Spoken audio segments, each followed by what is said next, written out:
Bonjour!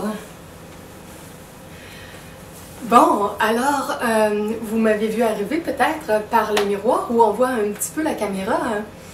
Aujourd'hui, nous sommes lundi, le 5 septembre 2011 et j'utilise pour la première fois ma nouvelle petite caméra vidéo. J'ai reçu un cadeau de fête à l'avance de ma mère, ma soeur, ma tante. Alors, je vous remercie beaucoup. Monzi, Caro, Tando, merci. C'est grâce à vous que j'ai ma nouvelle caméra. J'en ai payé une partie, ils ont payé l'autre partie. J'ai une petite JVC Everio MGZ, je me souviens plus du numéro, 750, quelque chose comme ça. Je suis pas très bonne avec les numéros. Bon. Alors, c'est pas encore une caméra vraiment professionnelle, mais vous allez voir une amélioration au niveau du son, ça devrait être un peu plus clair. Au niveau de l'image qui va être panoramique, il n'y aura pas les bandes noires de chaque côté. Et au niveau du visuel, je pense que ça ressemble à l'autre caméra que j'avais avant. Il va y avoir moins de teintes ambrées, par contre, l'éclairage va être plus blanc parce que j'ai pas l'option ambrée que je pouvais mettre avec mon autre caméra qui était plus une caméra photo avec option vidéo. Alors là, c'est vraiment une caméra vidéo avec des options photo si je veux. Bon, alors je vous salue toutes les personnes qui sont abonnées à ma série de vidéos. On est rendu maintenant 110. Le dernier message de YouTube que j'ai eu hier, je pense, avec la toute dernière personne qui s'est abonnée gratuitement, ça nous amenait à 110 personnes. Alors, c'est un bonheur pour moi de savoir qu'en faisant une nouveau vidéo, il y a 110 nouvelles personnes qui le reçoivent directement dans leur courriel. Ben, à vrai dire, vous recevez un avis de YouTube dans votre courriel. Et je salue aussi toutes les personnes qui ne sont pas abonnées, qui n'ont pas choisi l'option gratuite de YouTube pour s'abonner, mais qui vont voir ici et là mes vidéos, les nouveaux vidéos. Moi, je mets ça au masculin aussi, parce qu'au Québec, vidéo, c'est souvent masculin dans notre façon d'en parler. Mais je sais qu'en Europe, c'est différent. Vous autres, c'est au féminin. Vous dites une vidéo, une belle vidéo, et non pas un beau vidéo. Donc, souvent, quand je parle ou quand j'écris sur mes sites, là, je viens que je sais plus si je dois le mettre au masculin ou au féminin, parce que spontanément, par mon français du Québec, je dirais un nouveau vidéo, mais si je le dis en français plus international, c'est une nouvelle vidéo. Alors, dites-vous bien que si vous voyez ces changements-là sur mon site, c'est à cause de ça. En commençant aussi, je voudrais dédier cette vidéo-là à ma tante Denise parce que c'est sa fête aujourd'hui. Le 5 septembre, c'est son anniversaire et je ne peux pas la voir aujourd'hui. Je lui ai envoyé un courriel et je vais la voir à la fin du mois de septembre. On va fêter les 3 fêtes, ma soeur, moi et ma tante. Elle est du 5, ma soeur Caroline est du 16 et moi je suis du 20 septembre. Donc on va se faire une fête en trio quand on va toutes se voir à la fin de septembre. À la campagne, chez ma mère. Et maman, c'est toi qui as payé la plus grande partie de ma caméra vidéo. Alors un merci spécial à toi aussi. Ma mère, elle n'a pas accès à toutes mes choses sur Internet parce qu'elle est d'une génération où elle n'est pas habituée beaucoup à aller sur Internet. Donc on lui raconte toutes sortes de choses, de nos découvertes, mais elle n'y va pas directement. Donc, ma mère m'entend parler de tout ce que je fais, tout ce que je partage avec les gens et c'est, je dirais, mon plus grand supporteur dans le sens que c'est elle qui en entend quasiment le plus parler toutes les fois que je lui donne des nouvelles, souvent au téléphone parce qu'on se parle plus au téléphone qu'on se voit en personne. C'est elle qui des fois va m'aider de différentes façons. Vu que je vis avec un petit budget aussi, vu que je fais beaucoup de bénévolat, beaucoup de dons dans toutes mes choses, si des fois c'est trop serré pour payer différentes choses, pour Essani, pour son école, pour ma fille, ma mère est un grand support dans ma vie. Alors merci Momzi, ta présence et ton support, ton amour, c'est très précieux pour moi. Ok, alors cela dit, un dernier détail au sujet de la caméra et je vais rentrer dans le sujet de la guérison divine aujourd'hui. Le dernier détail que je veux vous dire, c'est que à partir de maintenant, je ne serai plus limitée à 30 minutes pour faire mes enregistrements. Mon ancienne caméra n'avait pas une mémoire plus grande que pour un contenu de 30 minutes. Je devais vraiment m'arrêter absolument à ce moment-là. C'est ce qui faisait même, je me souviens, je pense, dans une de mes vidéos de la première année, celle sur les enfants indigos, j'avais pas remarqué que je dépassais mon temps de 2-3 minutes et il manquait la fin du vidéo, mais heureusement, l'information était dans mon texte sur les enfants indigos sur mon site juliemorin.ca. Alors là, il devrait pas y avoir de coupure comme ça, puis je vais pouvoir parler un peu plus librement et mes vidéos vont plus souvent avoir une durée de 40-45 minutes et parfois je vais me rendre à 1 heure. Ça se peut aussi que j'ai quand même de la difficulté à arrêter à la limite parce que comme je sais que j'ai plus de temps, ça se peut que l'information soit amenée jusqu'au point limite puis que quand je vais être à ma limite de temps, que je vais quand même avoir l'impression qu'il me manque 1, 2, 3 minutes. Donc ça va peut-être arriver quand même. Mais je vous le dis juste pour que vous sachiez que la nouvelle génération des vidéos, à partir de l'automne 2011, souvent, ça va être un peu plus long que 30 minutes. Bon. OK, maintenant que tous ces préambules-là sont faits, je vais entrer dans le vif du sujet. Aujourd'hui, je veux vous parler de la science de la guérison, la science divine, la science chrétienne, une science particulière qui a été amenée par une femme qui est encore très peu connue de la majorité des gens, bien qu'il y a des milliers, des millions de gens qui sont dans ce domaine-là plus spécialisé, qui connaissent cette femme-là. Alors, je vais vous parler de Mary Baker Eddy. C'est une femme qui a vécu, si je me souviens bien, moi qui n'ai pas très bonne dans les dates, je crois qu'elle est née en 1820 et qu'elle est désincarnée en 1910 à l'âge de 89 ou 90 ans, selon son anniversaire. Là, je ne sais pas si ça lui donnait 89 ou 90 ans. Mary Baker Eddy est devenue aussi, dans les années qui ont suivi, avec la suite de son parcours dans l'au-delà, un maître ascensionné. J'étudie depuis un bon bout de temps, vous le savez, vous m'avez entendu parler de ça dans d'autres vidéos, ceux qui suivent mes sites web, vous avez vu de l'information aussi. Vous savez que j'étudie intensivement le courant des maîtres d'ascension et autant que possible les vrais maîtres d'ascension parce qu'il y a tous ceux qui usurpent l'identité des maîtres sur le plan astral, le plan mental, le plan causal. Il y a des gens qui se font passer pour les maîtres et il y a les véritables maîtres et c'est pas toujours facile de discerner, de distinguer. En tout cas, du mieux que je peux, j'essaie de me relier à ceux que je pense les vrais. Mais je peux me tromper naturellement. Et dans le courant d'enseignement que je suis en ce moment, il nous est expliqué que Mary Baker Eddy a fait son ascension, qu'elle a eu un cheminement d'à peu près 30 ans pour finir de purifier ses énergies, décristalliser son ego, nettoyer les restes de son karma s'il n'était pas finalisé encore. Et donc son ajout de 30 ans, si elle est désincarnée en 1910, ça l'amène à 1940. En 1940, elle a vécu son ascension, ce qui veut dire sa fusion avec son âme et son être réel pour récupérer tout le bagage, toute la mémoire énergétique de toutes ses incarnations d'avant pour bénéficier de toute la lumière de son être réel. Mary Baker Eddy aussi, c'était dans une autre incarnation lointaine, selon les maîtres d'ascension, Marie de Béthanie, la sœur de Marthe.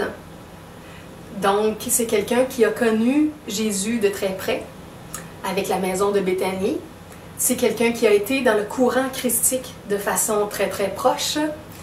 Et les maîtres disent aussi que Marthe s'est réincarnée, bon, on s'est tous réincarnés à différentes reprises, mais que Marthe s'est réincarnée, entre autres, dans le personnage de Claire Prophète, qui a fondé avec son mari Marc le Summit Lighthouse aux États-Unis.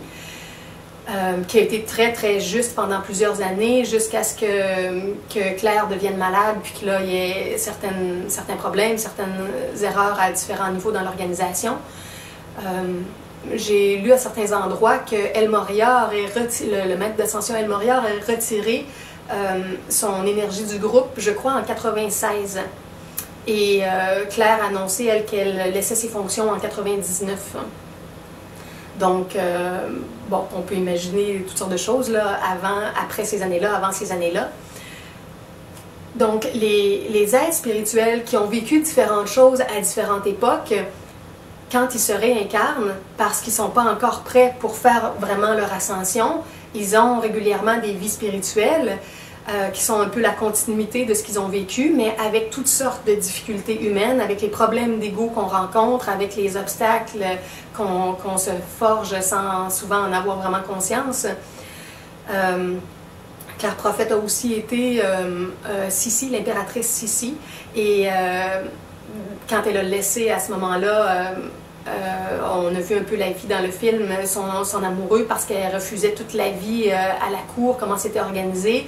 Il y a eu toutes sortes de problèmes dans sa vie, il y a eu un karma qui s'est forgé là, et elle a retrouvé Franz dans une autre incarnation à l'époque où elle était Claire Prophète, et ça a été un de ses maris après que Marc a été désincarné, et il y a eu beaucoup de problèmes à ce moment-là, il y a eu un procès dans sa vie, c'était tout un karma qui était relié à son incarnation de Sissi. Donc, vraiment, c'est des choses des parcours de vie qui se développent à long terme, des fois sur plusieurs incarnations. Alors, Mary Baker Eddy, c'est la même chose. Elle aussi, cette femme-là a vécu des éléments précieux qui ont forgé son âme et qui l'ont préparée pour sa vie, comme je disais, où elle est née en 1820.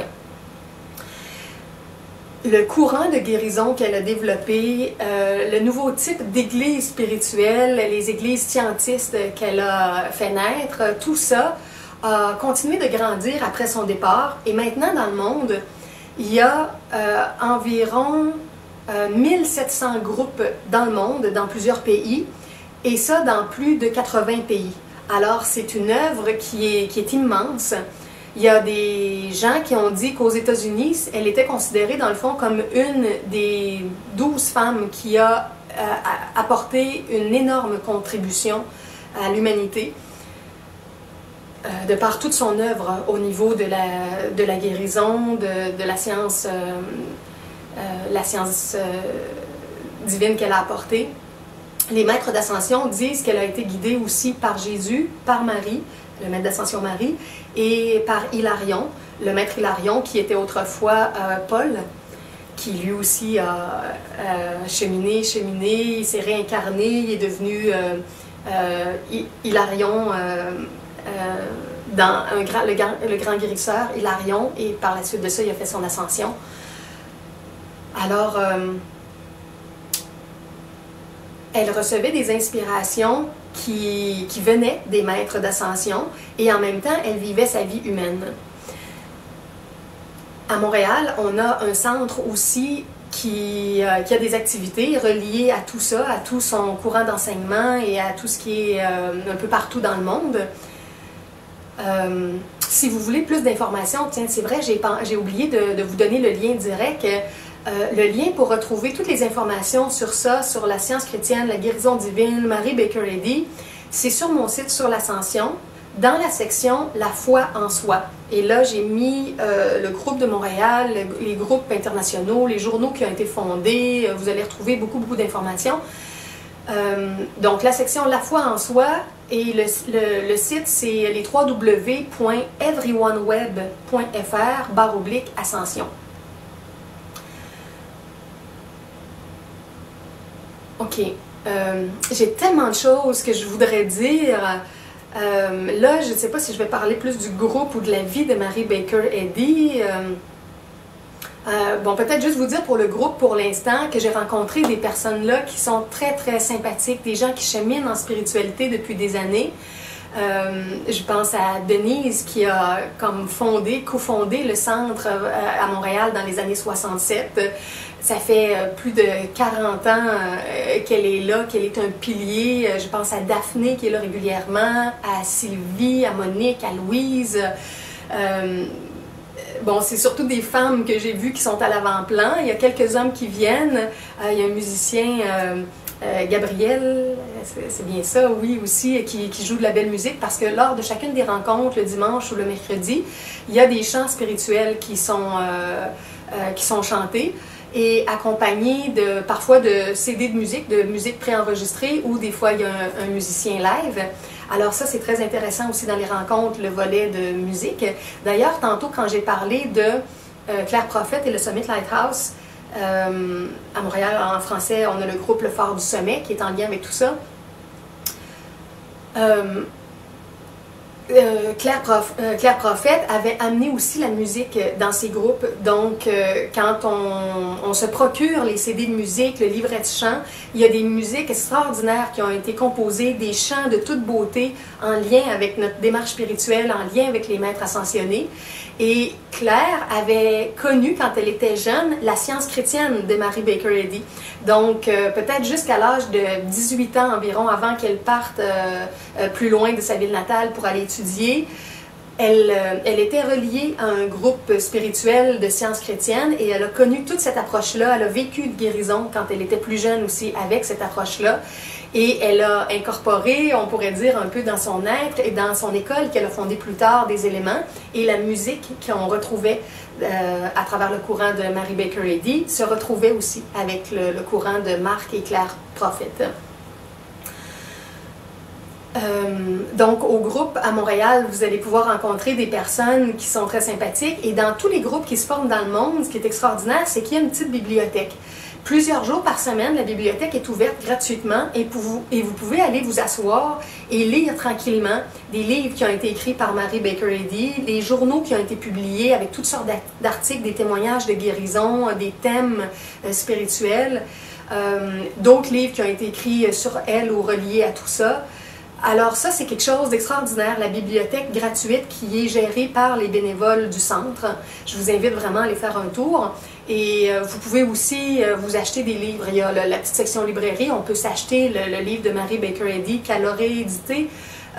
Je pense, si je ne me trompe pas, je crois que c'est 196 fois. Elle a toujours amélioré son livre. Et à la fin du livre de Mary Baker Eddy, celui que la plupart des gens s'achètent, qui est Science et santé par la clé des Écritures, il y a 100 pages aussi de témoignages de guérison. Donc, des fois, quand on ne veut pas lire la théorie, on s'en va lire les témoignages de guérison à la fin du livre. Et il y a une petite section aussi qui est délicieuse dans ce livre-là. C'est à la toute fin de la théorie. Mary Baker Eddy a eu comme une inspiration pour décrire une petite pièce de théâtre, comme si une personne malade était sur le banc des accusés. Et elle arrive en tant qu'avocate pour plaider, dans le fond, elle représente la présence divine qui vient pour plaider, pour dire comment on peut libérer cette personne malade-là. C'est tellement fort de la façon dont c'est écrit pour nous aider à comprendre la puissance du divin qui vient régénérer le corps. Alors, juste cette section-là aussi qui est à la toute fin du texte plus théorique, cette pièce de théâtre-là au tribunal, c'est un petit bijou de littérature. Bon, son livre a été traduit en plusieurs langues et à toutes les fois qu'il y a des traductions de ce livre-là ou de d'autres traductions, vous avez toujours le texte originel anglais et le texte traduit dans la page à droite, donc on peut toujours comparer. C'est vraiment très bien fait. Et j'en parlais à une amie, c'est aussi une inspiration que j'avais eue il y a quelque temps. Je me prépare pour la traduction de certains de mes textes et je me disais toujours ça, que je voudrais avoir les deux versions parce que quand c'est traduit dans une langue qu'on ne connaît pas bien, on n'est pas capable de faire la vérification nous-mêmes. Alors c'est bien que les gens puissent vérifier s'ils le veulent, s'ils sont capables de lire un peu dans la langue de base où le texte a été écrit. Bon.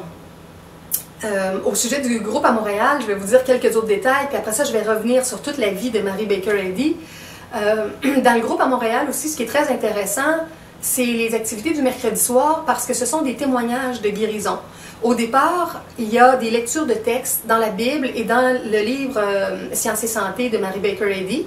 Alors, chacun est assis tranquille, on se concentre, puis il y a une ou deux personnes qui vont faire la lecture.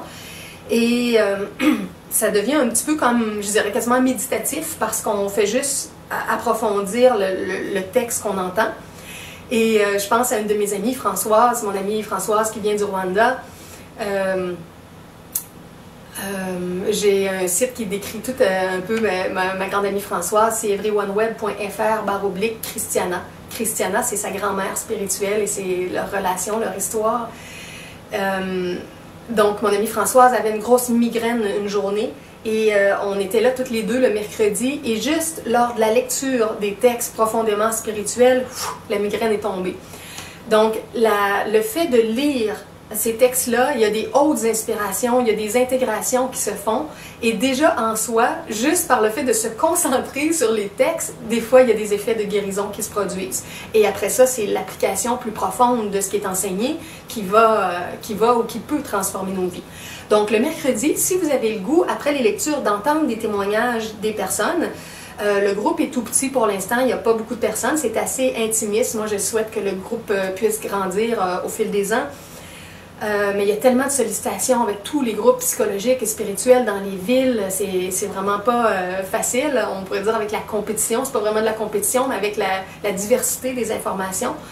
Alors, en tout cas, si vous y allez, vous allez rencontrer des personnes sympathiques et vous allez entendre une partie de leur histoire. Puis des fois, quand on arrive plus tôt ou si on reste un petit peu après, les gens peuvent jaser aussi, puis on entend d'autres histoires de guérison. Et moi, les gens m'ont partagé des choses extraordinaires.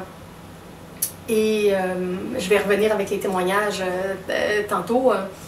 Bon, peut-être juste vous en donner un, comme Denise, qui est une des pionnières là. Elle a guéri ses yeux. C'est une femme qui n'a plus besoin de lunettes. Alors, tout son processus spirituel, tout ce qu'elle a vécu, toute l'intégration dans sa vie de cette science-là, de cette façon-là de vivre de plus en plus spirituellement, ça a fait en sorte que ses yeux ont été complètement guéris. Et elle a, je ne sais pas quel âge, là, mais autour de 80 environ. Et c'est beau de la voir avec tout son dynamisme, sa joie, sa bonté et des yeux en parfaite condition, ce qui est extraordinaire et rare dans notre société. Alors c'est relié à son chemin spirituel.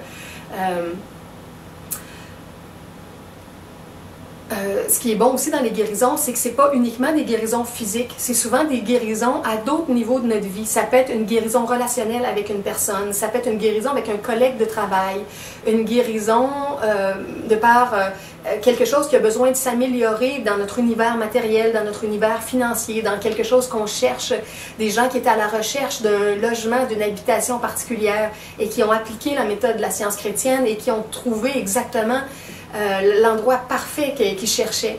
Un petit témoignage aussi très très amusant, plutôt rigolo. Il y avait un des jeunes qui venait au début de la vingtaine, Richard, qui racontait une fois comment il avait perdu un numéro de cadenas. Il était au gymnase en train de s'entraîner et il avait perdu son numéro, il ne pouvait plus ouvrir son cadenas, puis là, il devait repartir, puis laisser ces choses-là, il ne pouvait pas rester là toute la journée.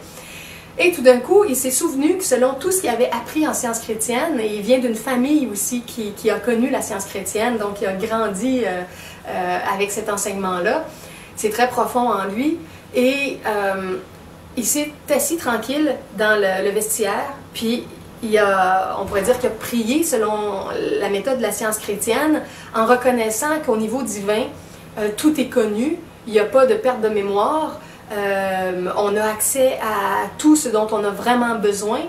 Alors, après quelques minutes de concentration dans cet état d'esprit-là, le numéro lui est revenu parce qu'il disait qu'il y avait plein de numéros. On a souvent des codes, hein, des mots de passe, ici, des ça, puis à un moment donné, on vient perdu dans tout ça et l'inspiration est arrivée, il a retrouvé son numéro. Bon, des gens diraient c'est du hasard, c'est juste comme ça, mais quand il y a toutes sortes d'éléments qui arrivent dans nos vies, dans des contextes très spéciaux, à un moment donné, on sent que ce n'est pas du hasard, c'est de la guidance, de l'inspiration divine, de l'aide divine d'une façon particulière. Et il avait donné un témoignage aussi lors d'une autre rencontre d'une main qui avait été blessée en jouant au baseball. Puis ça faisait des jours et des jours que sa main était blessée, puis il n'y avait rien qui s'améliorait. Et à un moment donné, il a décidé d'avoir recours à la technique de prière par la science divine. Et ça a pris quelques minutes et instantanément, sa main a été régénérée. Des témoignages comme ça, il y en a. J'avais dit que je donnerais les témoignages plus longs, mais je vais vous en donner un autre. Une autre femme du groupe qui partage à un moment donné qu'elle avait un collègue de travail qui est allé jouer au golf. Et en jouant, ce collègue-là se trouve à recevoir une balle de golf dans le visage d'un autre golfeur beaucoup plus loin. Et il est tombé à terre, et là, les gens ne savaient pas qu'est-ce qui se passait. Alors, l'espace de quelques instants, il n'a pas bougé du tout.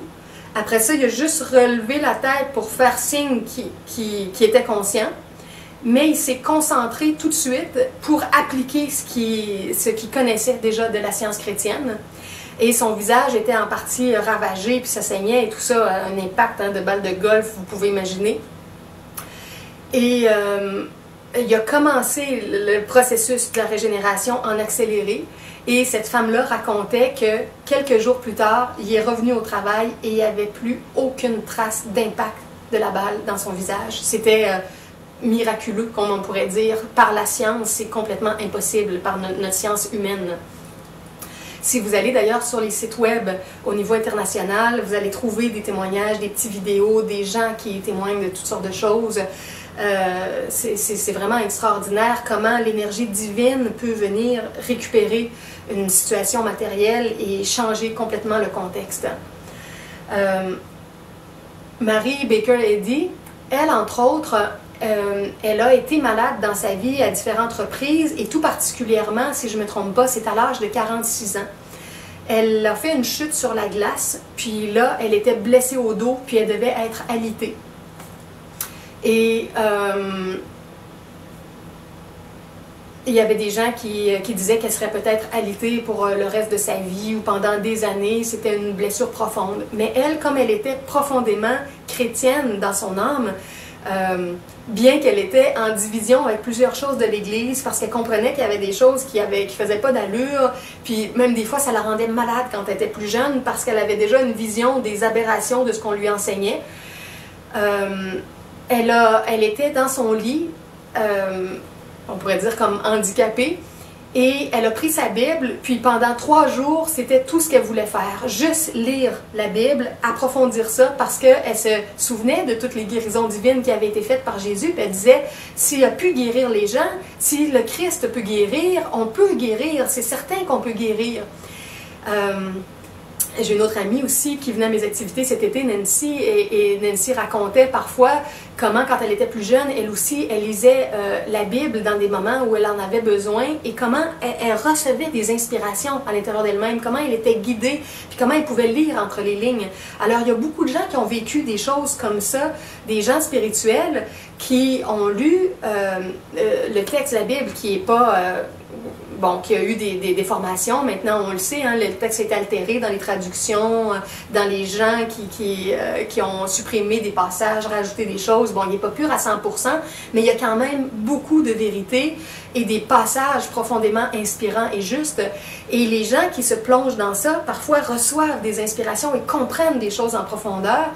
Et Mary Baker Eddy, quand elle s'est concentrée profondément avec toute sa soif de guérir, de comprendre son amour pour Jésus, pour le Christ, elle a réussi à intégrer, avec toutes les inspirations qu'elle recevait, des choses extraordinaires qui ont fait qu'elle s'est guérie spontanément.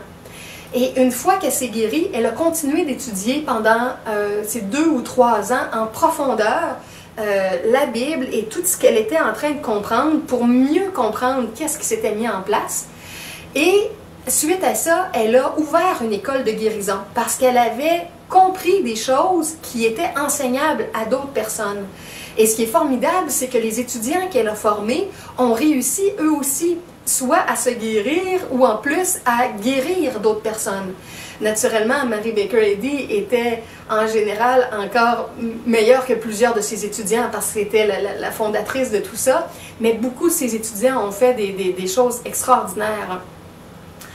Quand on lit l'histoire de sa vie, si vous lisez un jour la biographie de Mary Baker Eddy, en tout cas une des biographies qui a été écrite sur elle, il y a au fil des pages toutes sortes de témoignages de guérison que les gens apportent, les gens qui l'ont connue, qui ont vécu avec elle, qui ont été proches.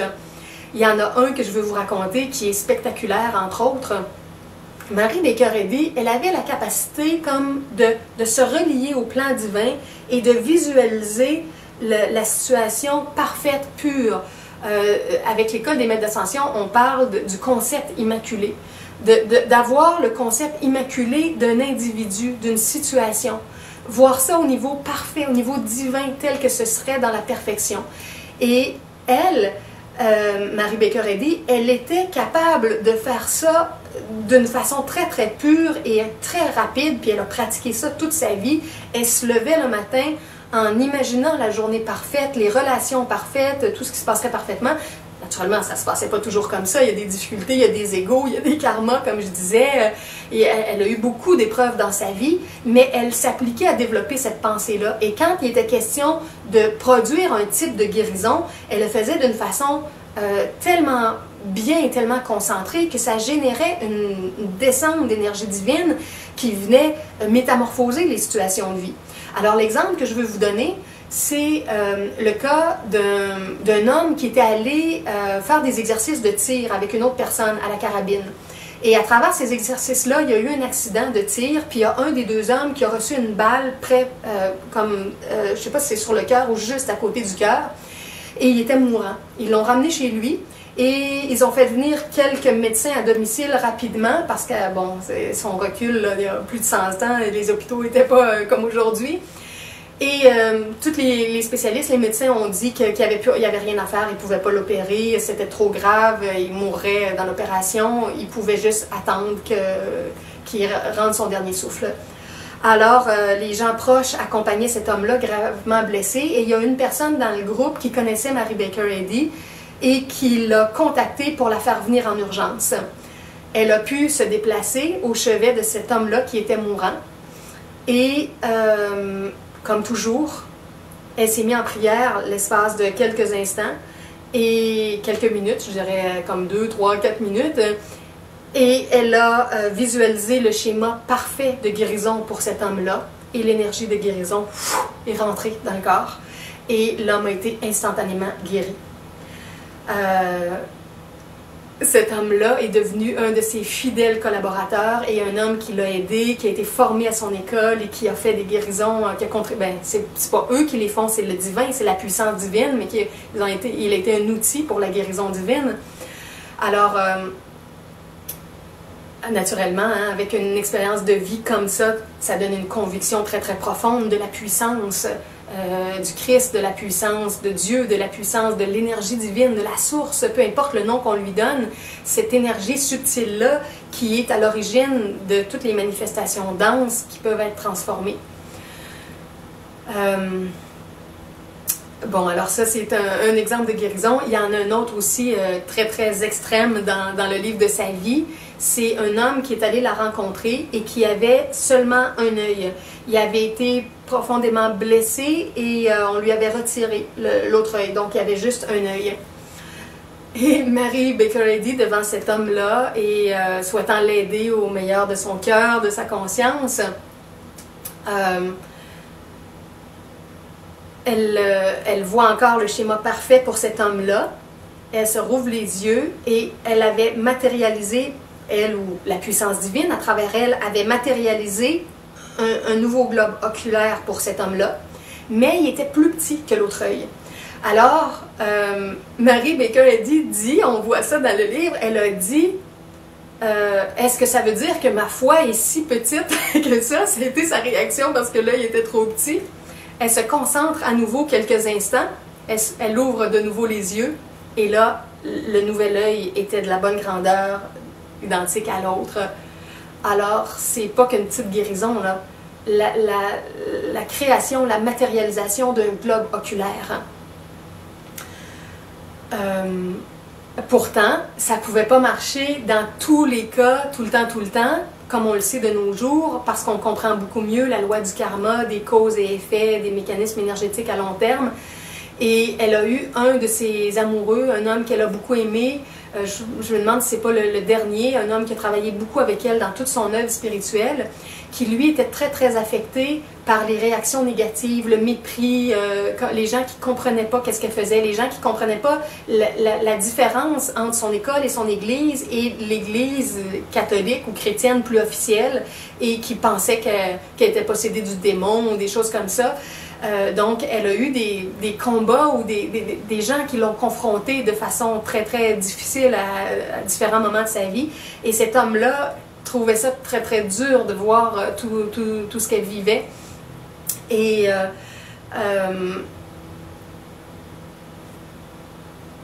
émotivement, en tout cas, ça a créé comme des blessures à l'intérieur de lui, puis il est devenu malade et ni lui ni elle n'ont réussi à le guérir et il est désincarné.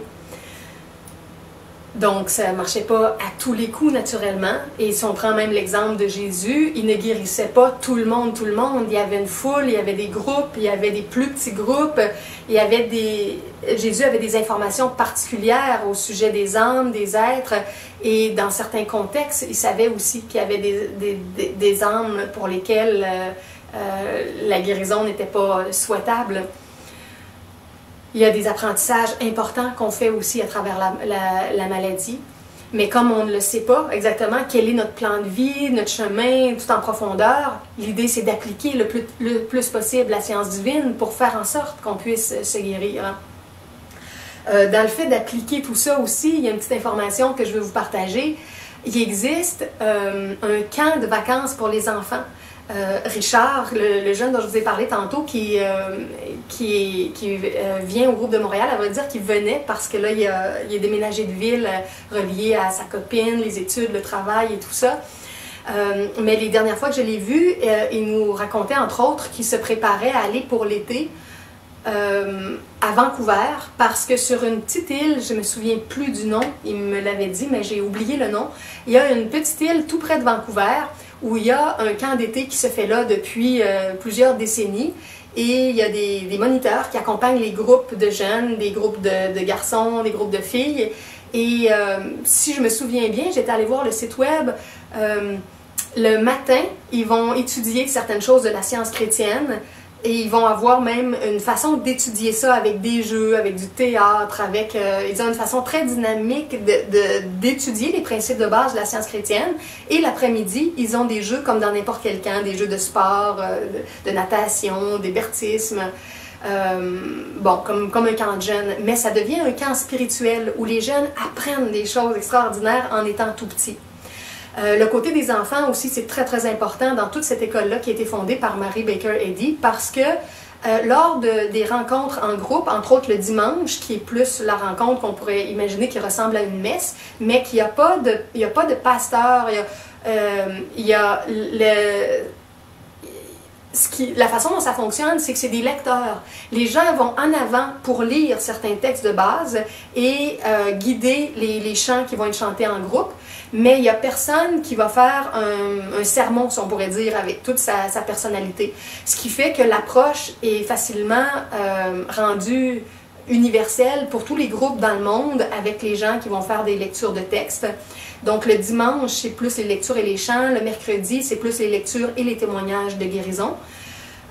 Et lors de ces rencontres-là, il y a toujours un service de garde pour les enfants avec des gens en sciences chrétiennes qui sont assez avancés pour pouvoir enseigner des choses aux enfants et les accompagner aussi dans des jeux. Alors, il y a une salle qui est toujours prévue à part pour l'enseignement et les jeux avec les jeunes. Et moi, j'ai rencontré entre autres à Montréal Monica, qui était beaucoup dévouée pour les enfants.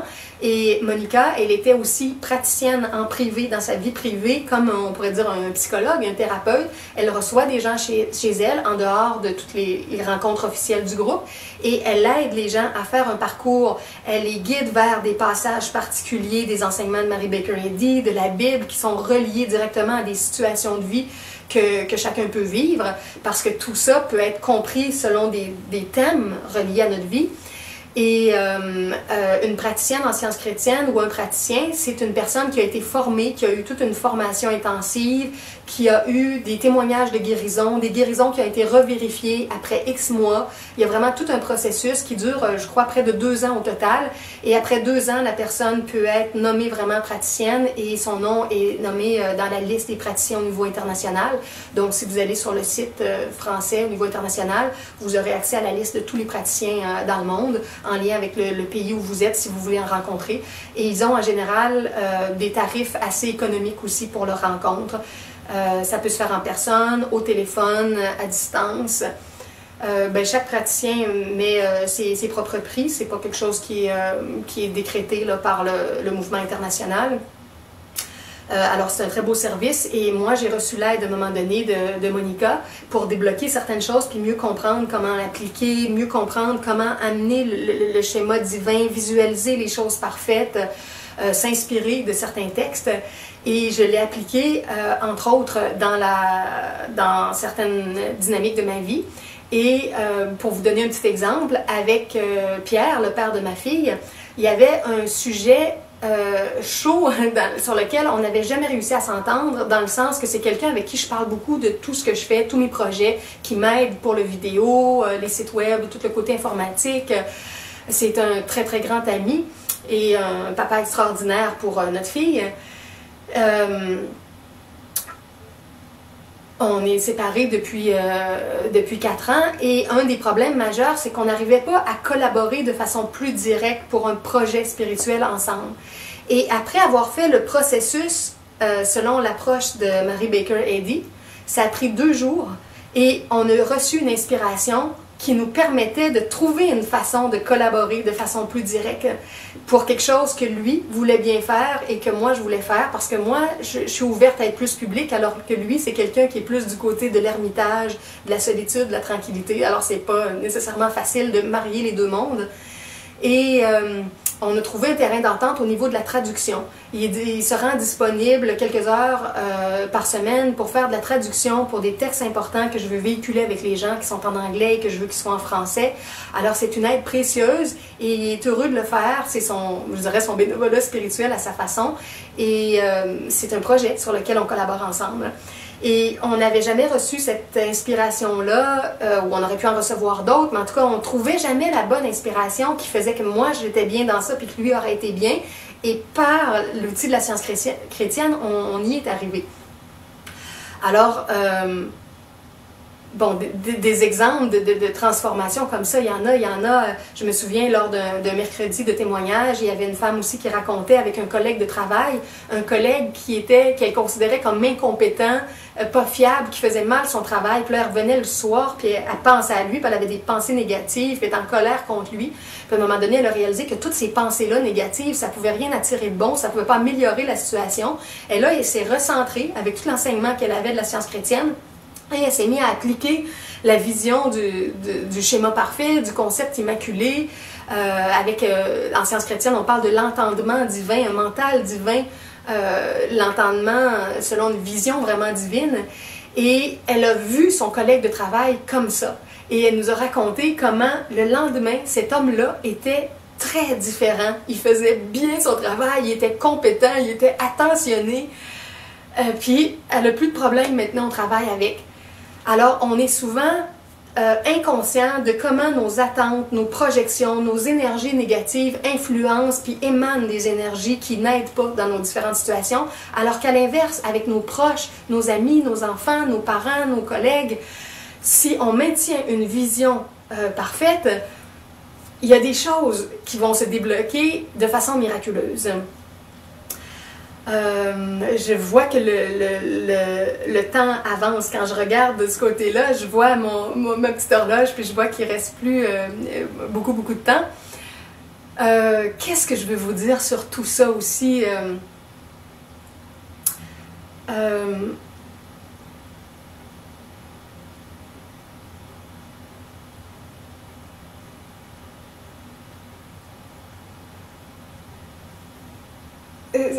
Un élément aussi qui est intéressant, c'est le fait qu'il y a une vision unifiée de ce qui est notre route, de ce qui est un plan divin, de ce qui est...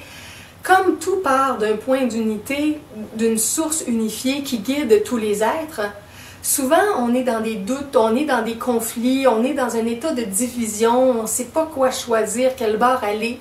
Alors, il existe un alignement, une voie unifiée, une voie claire qui se démarque des autres quand on se laisse inspirer par la source. Et ça, c'est un autre élément aussi qui est amené par la science chrétienne, de faire en sorte que les gens prient de façon à se connecter à l'entendement divin et à l'alignement unifié qui permet de trouver vraiment ce qui est juste. Et des fois, on se dit, ah non, il n'y en a pas de situation juste, il y en a... On pense à l'injustice, on pense à la compétition, on pense à la confusion, on se relie à tous ces problèmes-là, alors qu'en profondeur, il existe toujours une justice, un chemin juste, un alignement pur. Et si on arrive à s'y relier, de la même façon que je parlais qu'en se reliant, on peut retrouver une information qui est oubliée, avec l'exemple du cadenas tantôt dont je parlais,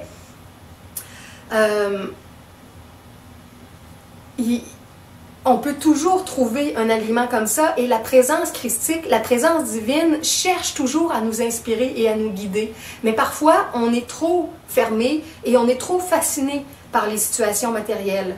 Je me souviens, une des choses que Monica m'enseignait aussi, c'est de se relier au principe, comme à l'archétype divin originel. Disons par exemple une personne qui cherche un appartement ou une maison. Dans la visualisation créatrice moderne, on va imaginer, je cherche une maison avec telle caractéristique, avec tel budget. On va imaginer les détails matériels. C'est pas mauvais, ça l'aide aussi au niveau de l'aimantation, de l'attraction, selon la loi d'attraction.